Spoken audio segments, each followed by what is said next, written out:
It's time for Lefties Losing It. And I have some sad news for the lefties watching. Get ready to lose it because it seems President Trump's foreign approval rating is up like a rocket. Take it away, CNN. Up like a rocket. We're talking about 43% now. That's an 8-point rise. On the net approval rating, we're talking about a double-digit rise. The American people like much more of what they're seeing from Donald Trump in foreign policy in term 2 than they did in term number 1. Up like a rocket, but 43% doesn't seem that great, Harry. How does that compare to other recent presidents, I wonder? All right, 21st century foreign policy approval rating at this point in term 2. George W. Bush was down at 36%. Barack Obama was at 37%. Look at this. Donald Trump actually leads the pack at 43%. Donald Trump has a higher foreign policy approval rating at this point in a second term than any other president who served their entire second term in the 21st century. This is something I think Donald Trump really likes to look at because the bottom line is this. Presidents like to build their legacies off of foreign policy. It's almost over, lefties. I know this is hard to watch. The man you misrepresented as a unique threat to world peace, the man who was going to trigger World War III, Donald Trump, is actually a peacemaker and one whose foreign policy achievements have seen him create a powerful legacy. Net approval rating, Israel-Hamas conflict. Look at this. Joe Biden was 37 points below water by the end of his presidency. Way down there. Look at Donald Trump. Actually in the positive area. Look at this. A +3 net approval rating. The American people liked what Trump was able to do between the Israelis and Hamas. And that, I think, is a large part of the reason why his foreign policy is at the apex compared to other two-term presidents this century. Again, I apologise to the lefties seeing this. I know that hurt. Hopefully this next clip makes you feel better. We're going to have a look at what's happening closer to home here in Australia. Here is Hannah Ferrugia talking to a young woman about the sanctity of life. I think that every woman and every person with a vagina and a uterus should have rights to their own body. I agree that bodily autonomy is really important. But what if there's two bodies? That's what a pregnancy is. Well, it's kind of actually like a virus that's leeching off you. It's not a virus because definitionally it's actually the same species. Your body is actually made to protect the baby inside your womb, not destroy it. If I am a drug addict and I have alcoholism and that baby's going to come out really horrible and not have a good life and live really would you want that child to have to live through that? Okay, moving along. You know what I love about the left is just how compassionate and selfless they are, and they're so rational too, joyful souls. I mean, is there a better example of all that than this next woman? Oh, you shouldn't wish death upon any person, no matter what side they're on. That. Charlie Kirk was a Nazi. He was a Nazi. And you know what kind of Nazi is the best Nazi? A dead one. Thank God that stain of a person is no longer in this world. And may his hell be being confronted by every single marginalized person that he hurt. That is what is wrong with you. That does not make me a bad person. Oh, darling, it does make you a bad person. It makes you a vile, hate-filled lunatic. Can you believe these lying lowlives are still celebrating Charlie's murder? What's that line? When people show you who they are, believe them. Now, imagine how far left you must be when even leftist commentator and activist Van Jones is not left enough for you. Watch these climate activists attack the CNN favourite, not about his environmental credentials, but over Gaza. That's a lot of people. I would like to provide a toast to Van Jones, a man who started out as a racial justice advocate and is now a stooge for corporate media and a shill for the Israeli government. Oh, he wasn't the only plant in the crowd. Van was in for a rough night.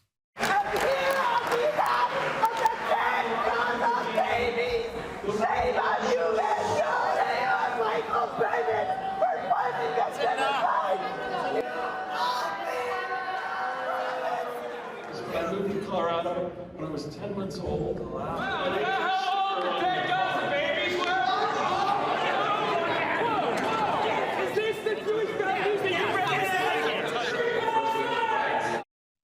Oh, there was more of them. Looks like a mob called Climate Defiance really spent up big to hear Van speak or to shout him down. You can't be children! You can't beat children in Denver! Get out! I got a chance to spend a great deal of time in the Holy Land. I got a chance to spend time in Gaza. Thank you, JSF, for feeding our community. You, Van Jones, for selling out. You talk about food security. Gazans are starving. They're starving. Shut the Gazans are starving. Gazans are starving. That escalated quickly. Joining me now is political advisor and commentator CJ Pearson. CJ, we'll start with the Epstein files and with President Donald Trump giving an ABC reporter an absolute dressing down. This is Mary Bruce. And his issue here seems to be that they're all suddenly obsessed with Epstein and not what asking the president thinks are the pertinent questions. You could even ask that same exact question nicely. You're all psyched up. Somebody psychs you over at ABC. They're going to psych it. You're a terrible person and a terrible reporter. As far as the Epstein files is, I have nothing to do with Jeffrey Epstein. I threw him out of my club many years ago because I thought he was a sick pervert. But I guess I turned out to be right. But you know who does have? Bill Clinton, Larry Summers, who ran Harvard, was with him every single night, every single weekend. They lived together. They went to his island many times. I never did. Andrew Weissman, I hear. All these guys were friends of his. You don't even talk about those people. You just keep going on the Epstein files. And what the Epstein is a Democrat hoax to try and get me not to be able to talk about the $21 trillion that I talked about today. It's a hoax. Now, I just got a little report, and I put it in my pocket, of all the money that he's given to Democrats. CJ, it's not a hoax, but perhaps trying to tie Donald Trump to Jeffrey Epstein is a hoax, a Democrat hoax, but the Epstein files are very much real. Yeah, they definitely are. But, what we're looking at here and what I'm seeing is that there are no victims of Jeffrey Epstein who've come out and accused President Trump of any wrongdoing. And I think if that's going to be indicative of anything, I think that is actually the most interesting thing about all of this. The Democrats didn't care about these Epstein files until they could weaponize it against the president. Never called on President Biden to release these files, never called on any Democrats to release these files. But now all of a sudden, when they believe it's some type of political football, which I believe is completely dehumanizing to the actual victims of Jeffrey Epstein's, terrible, vile actions, now they feel as if it's something that they should all of a sudden be so passionate about. Here's the deal. I think victims of sexual abuse, especially children, deserve justice. Doesn't matter if they are Republican, Democrat, or what administration it may be. But to accuse this of being some type of President Trump problem is divorced from reality. Well, Jeffrey Epstein, Donald Trump named some names there, and Jeffrey Epstein's links to Democrats are well established. He was a committed Democrat, a prolific Democrat donor. Let's hear from James Comer here, who spoke about Jeffrey Epstein's links with Democrat politicians, including Hakeem Jeffries, who was soliciting money from Epstein as late as 2013. Colleagues' coordination with Epstein.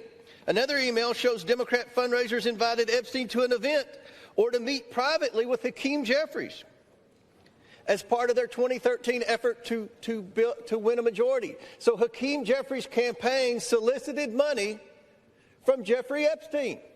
That's what we found in the last document batch. The files underscore why former President Trump must appear for his deposition. We've subpoenaed him. To date, the Democrats have done nothing to help us secure his appearance.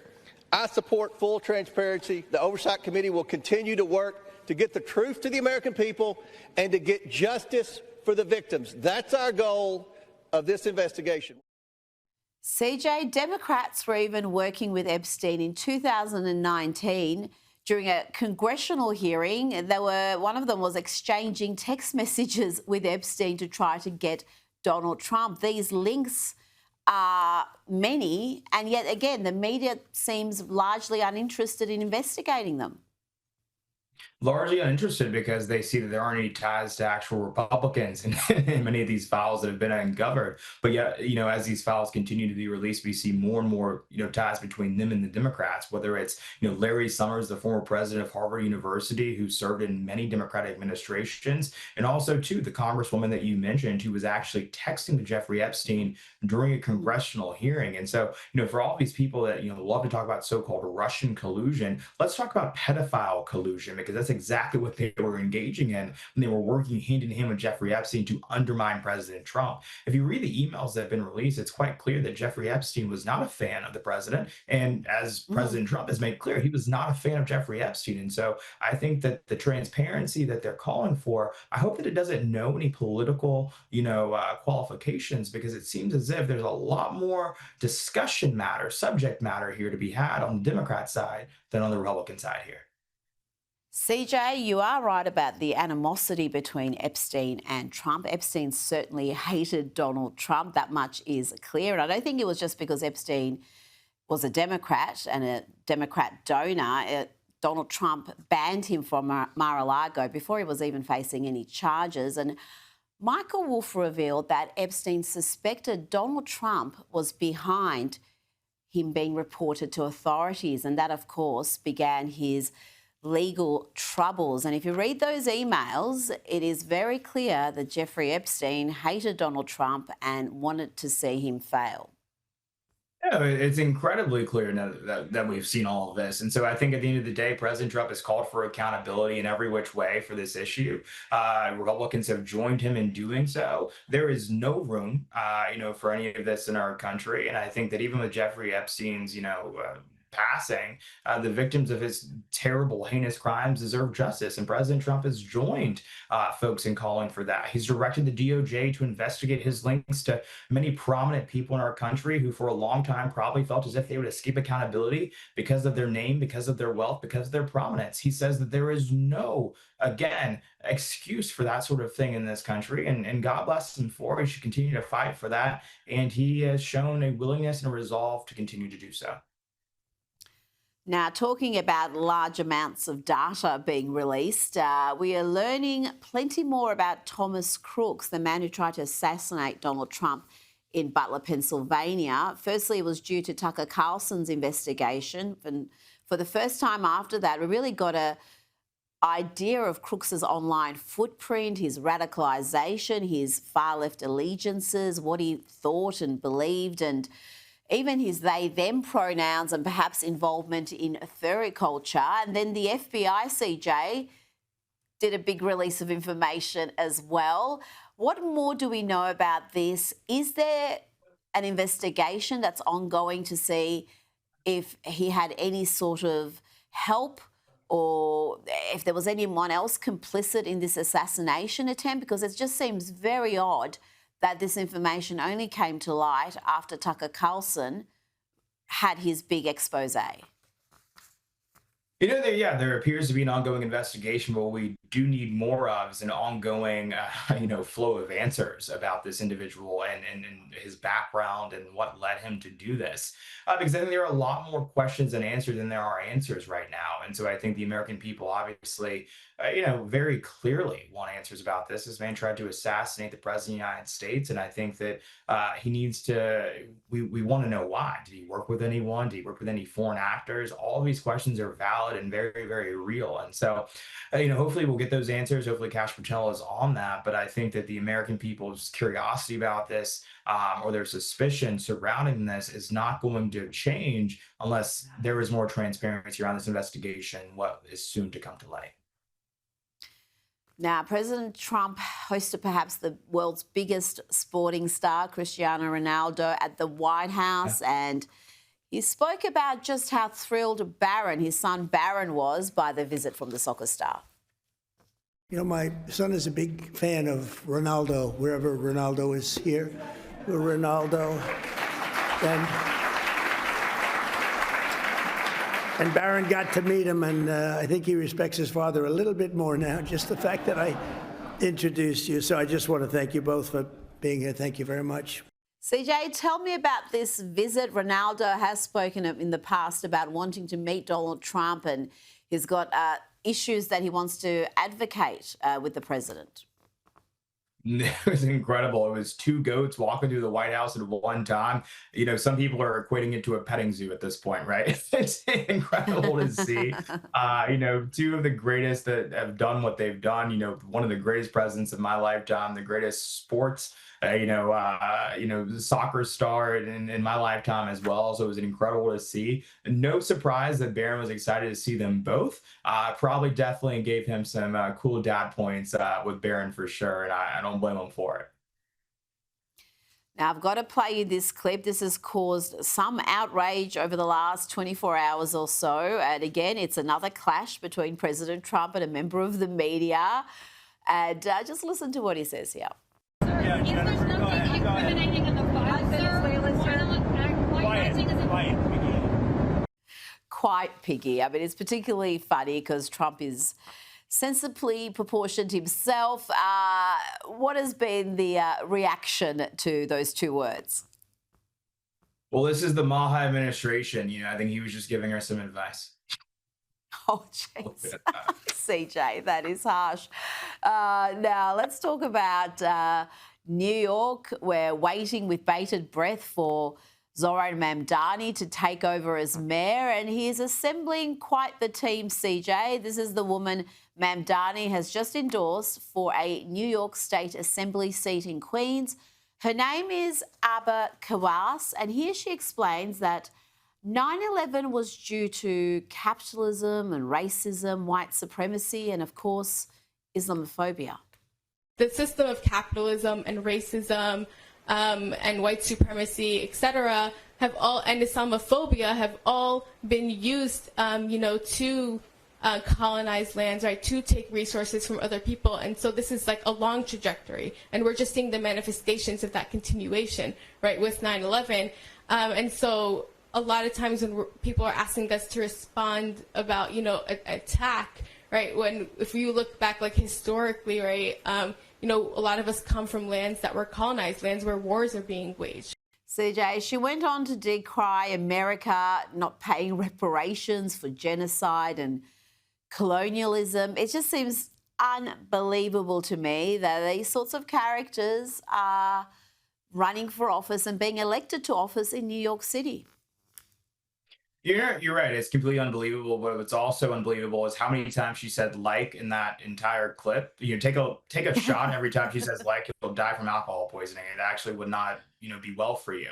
I think that Mamdani is endorsing people that will carry on his legacy, one of which we have yet to establish. But we know what it will actually have to come to bear, because we've seen that in many socialist countries all throughout the world. They all fail. They all come, to die. And it's unfortunate that he continues to double down on his failed policies, but we knew that to be true. Many people warned that if we elected Zoran Mamdani, or should I say the people of New York elected Zoran Mamdani, that he would try to bring up 1,000 of him. And so I think we need to be assertive about combating that, fighting against it, because if we don't, that's the end of our nation. And so I think that this is a warning call, but I hope more so that's a wake-up call as well for people that are sitting on the sidelines. CJ, tell me about this new data from the US Department of Agriculture revealing fraud and misuse of SNAP benefits. SNAP stands for Supplemental Nutrition Assistance Program. Food stamps is what most folks know them as. CJ, the scale of this program is crazy. More than 40 million Americans are using food stamps, and many of these, perhaps most of them, are able-bodied, they're capable of working, and yet they require food stamps. Yeah, Rita, what we also call food stamps here in the States is EBT, but I hope these people were more concerned about getting a JOB. That'd probably be a bit more helpful, right? And I think that it's unfortunate when I see folks like this on TikTok saying, I can't believe that, due to the government shutdown, I won't be able to depend on, so-and-so to fund my, infatuation with jumbo crab legs and exotic dinners. It's like, no, how about you go get a job and pay for it yourself? And here's the deal, in the richest country in the world, one of the most preeminent countries in the world, world. I don't believe that any child should go hungry, but I also believe in ending a cycle of dependence upon the government. The Democrats were very intentional from this, from the beginning about creating this dependency because they believed that if they replace, the role of the father and many such things with the government, that people would always be dependent on the government, so they would never vote against them.